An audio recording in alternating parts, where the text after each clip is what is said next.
Magandang araw mga kaibigan.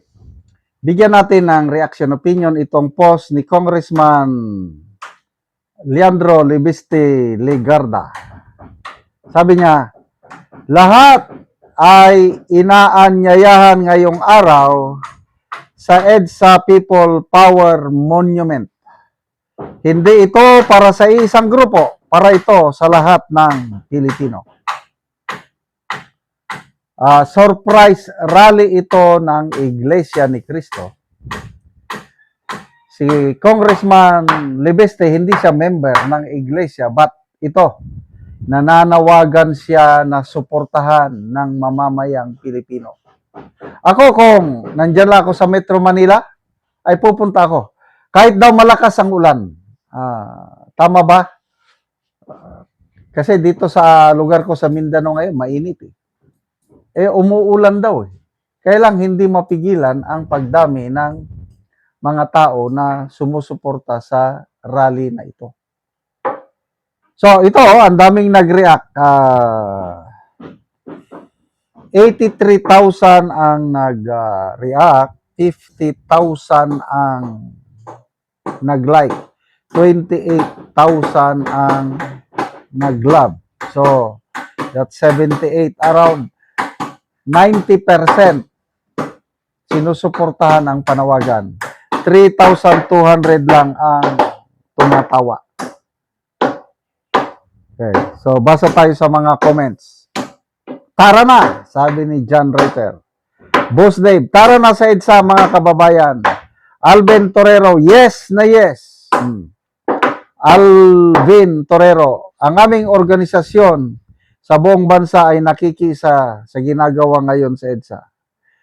Annalisa, yes, it's not about political color. It is fight against corruption and true justice.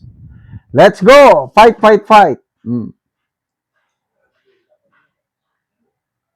Sa Visayas kami, sabi ni Constancia, pero ang puso namin ay nasa tama kung saan ang majority walk ng taong bayan. Ako, nasa Mindanao.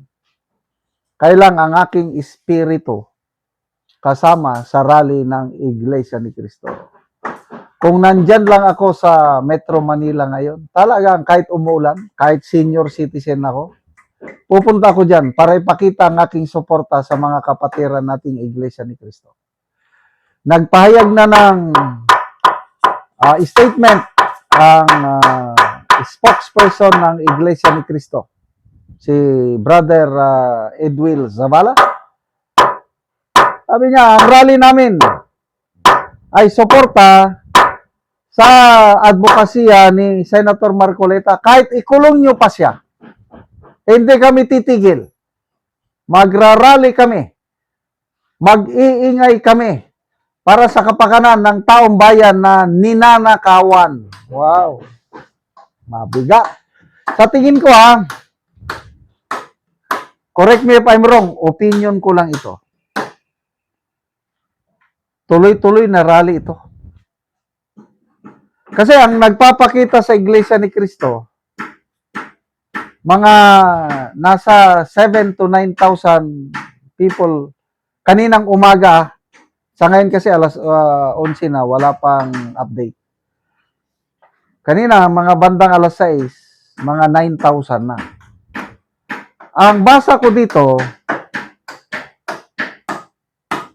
hindi lang isang araw na rally ito eh. Kasi kung isang araw lang, usually, tinatiming nila Sunday.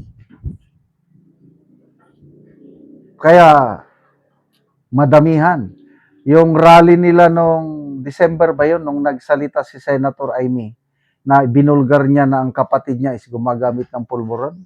Estimate nun, mga 650,000. Noong early of 2025, yung peace rally nila para manawagan na huwag i-impeach si BP Sara, mga 2 million.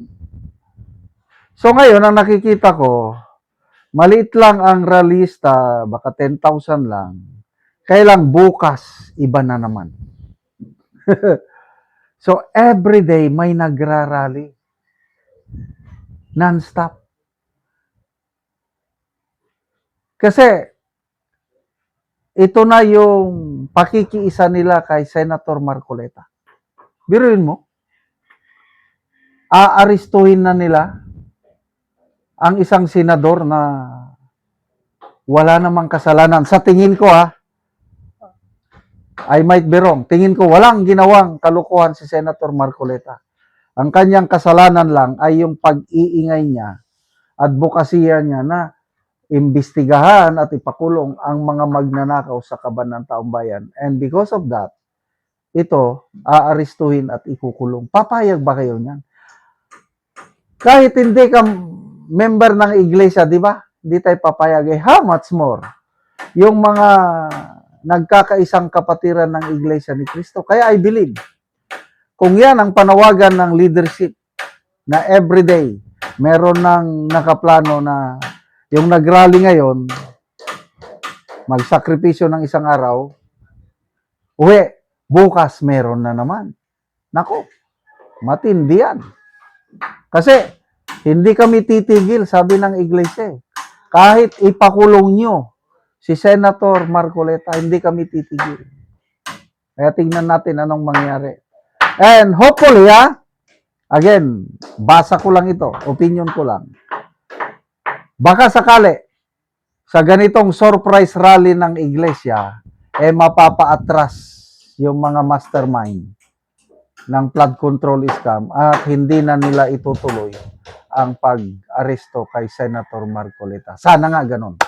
Kasi ang hirap makulong. Although nakahanda si Senator Marcoleta na magpakulong, kagaya ni Senator Jinggoy, hindi siya natatakot Kaya lang, mas maganda pa rin maiwasan. Sana mag-isip-isip ang mga gustong magpa-aresto, magpakulong kay Senator Marcoleta bago mahuli ang lahat. Hindi nyo kaya ang Iglesia ni Cristo. 3 administrasyon na ang sumubok na supilin, kontrolin ang Iglesia ni Cristo. Marcos Sr. administration na failure.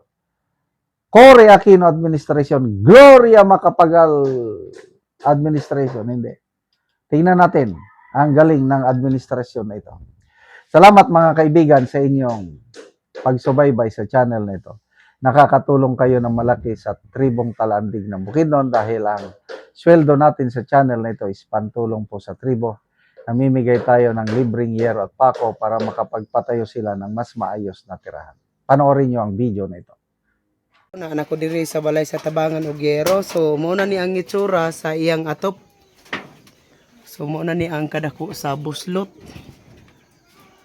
sa atop niya nga yero. Makita gyud nato nga panagad karaan na gid mga yero.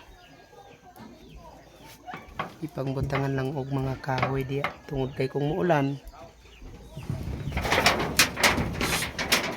So kining dinhi dapit sako lang gani ang ilang ginabutang tungod sa ulan.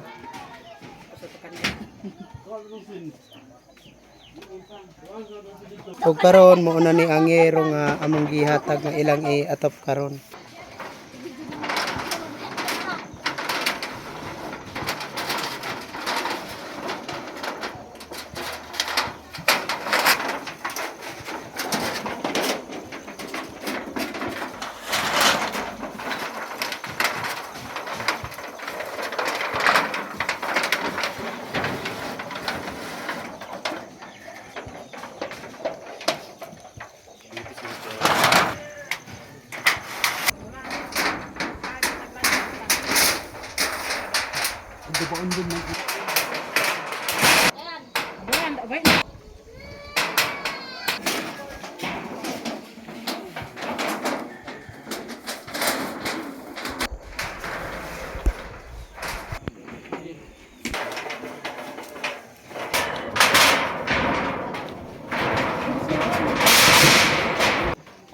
O karon akong makita nga human na gyud sa pag-atop ang gitabang nga yero. So napulihan na gyud tong ilang mga atop nga daot na kaayo. Napulihan na gyud tong mga buslot. So karon human na gyud sa pag-atop.